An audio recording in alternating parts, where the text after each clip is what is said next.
Oh, hey. Phew, what a long day. How's it going?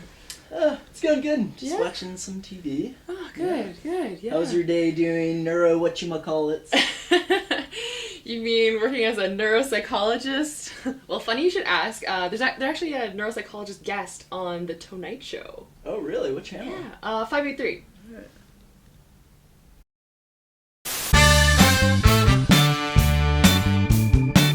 Welcome back to the Tonight Show with your host, Timmy Phalanges. Dr. Brainiac, thanks for coming on to The Tonight Show. Hi, thanks so much for having me. It's really nice to meet you. So, I understand that you're a neuropsychologist. Am I saying that right? Yeah, you are. I'm a neuropsychologist with specialized training in brain-behavior relationships. So I see anyone who has problems with their thinking abilities. So things like memory, problem solving, or decision making. Wow, sounds like a really important job. Yes, it's definitely a really important job. And we can also be involved in recommending treatments and providing treatments. So did you go to medical school for years and years and years? Yes, I did go to school for a very long time, but no, I did not go to medical school. Instead, I have a bachelor's degree, a master's degree, and a PhD in clinical psychology, where I received specialized training in neuropsychology, so taking extra courses and things in that related area. And then I had to take a really big exam to become a licensed psychologist in my jurisdiction. Wow, that's a lot of training. Yes, Goodness. It's definitely a lot of training, but it's really important in order to responsibly, ethically, and accurately diagnose and treat complicated psychological disorders. Okay, so if I'm getting this right, a neuropsychologist is a type of clinical psychologist, like how a neurologist is a type of physician. So what made you decide to do neuropsychology versus the other areas? Well, Oh, definitely clinical psychology. Interested in psychological and emotional development across the lifespan. Interest in talk therapy. Lifespan program!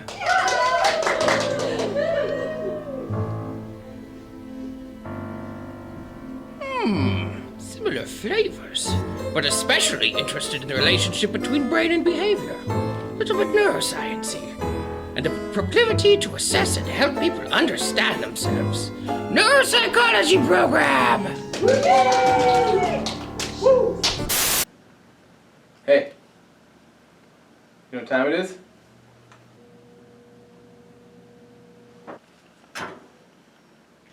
Parkour! Parkour! Parkour! Up parkour! Woo! Up parkour!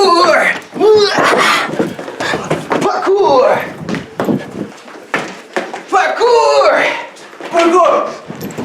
Parkour! Parkour! Parkour! Parkour! Whoa! Parkour! Whoa! Parkour! Whoa! Parkour!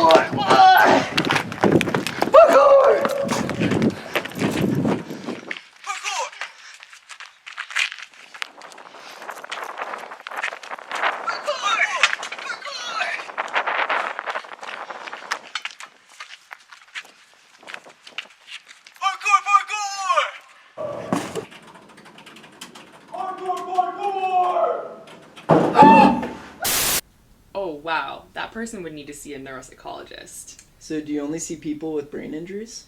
No, I see people with all types of neurological conditions, even things like Alzheimer's disease or Parkinson's disease. I mean, brains are really vital for functioning after all. I love the show. We surveyed 100 neuropsychologists. Top 5 answers are on the board. Number 3 is missing. Name a patient population neuropsychologists see. I'm gonna go with ADHD.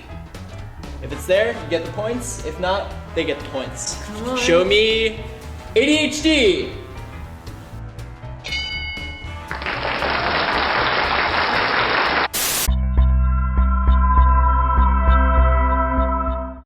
Right, we're here outside an actual clinical psychologist's habitat. Today we'll be peeking in to a specific spot called the assessment space. Clinical psychologists are especially trained in administration, scoring, interpretation, and communication of their assessment results. Assessments can range from overall function, things like IQ, like school academic achievement, to more specific domains like attention, memory, language, even perception. Importantly, one of the things that they can do is look at somebody's overall cognitive profile, that is, their personal strengths and weaknesses, and from this, they can give them the best recommendations for treatment, no matter how serious their condition. Taylor, have a look at this. There's a real-life assessment going on right now. Oh, look at that concentration. Hey, Oh, we've been spotted. Testing's private and confidential.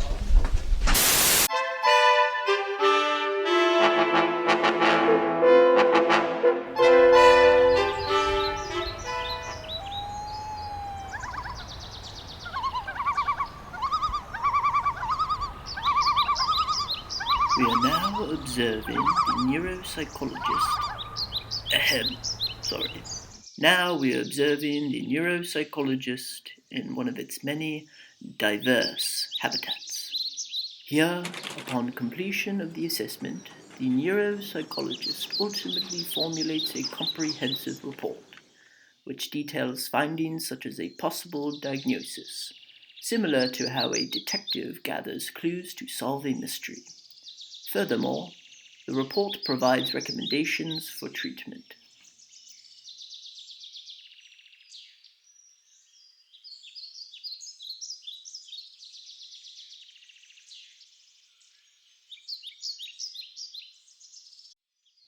Of the utmost importance, neuropsychologists spend the time with their clients to carefully and clearly walk them through the results, reviewing the reports together and answering any questions. In another role, the legal world may call upon neuropsychologists to be expert witnesses. For example, neuropsychologists can testify to how a person's brain function has or has not changed as a result of an accident. Yet another habitat of the neuropsychologist is the academic world. Here, primary functions include teaching and research. For them, they must publish or perish. Wow, I can't imagine having a brain injury or being diagnosed with Alzheimer's disease. Yeah, it's really hard. I mean, but in reality, these things happen. And we're trained to understand and help. Neuropsychologists consider more than just the physical aspects of what's going on. We call it the biopsychosocial model. If your life changed and you weren't able to do the same things you used to, we would help and assess and treat you while considering all of the biological, psychological, and social factors involved. Wait, do you see that? Yeah, every day with every client.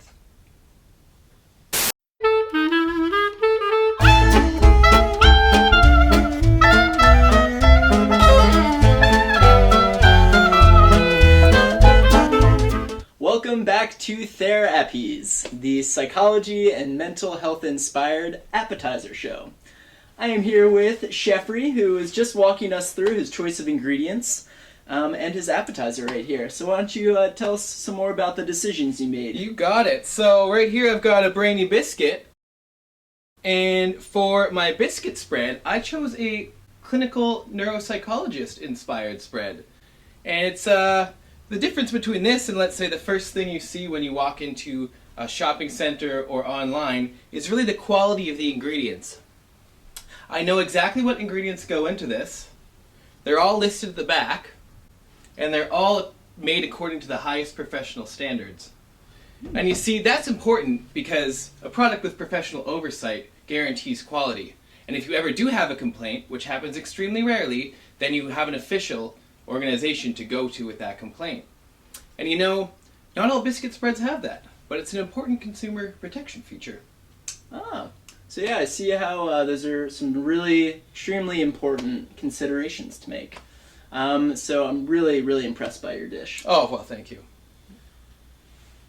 Wow, I feel like I know so much more now about neuropsychologists, what they do, and how they're so unique, from assessment to treatment to research and teaching. Yeah, this neuropsychology cable subscription is sweet. I'm so glad you learned more about what I actually do. But on the other hand, it's not that great for my work-life balance, so let's just turn it off for now. Yeah.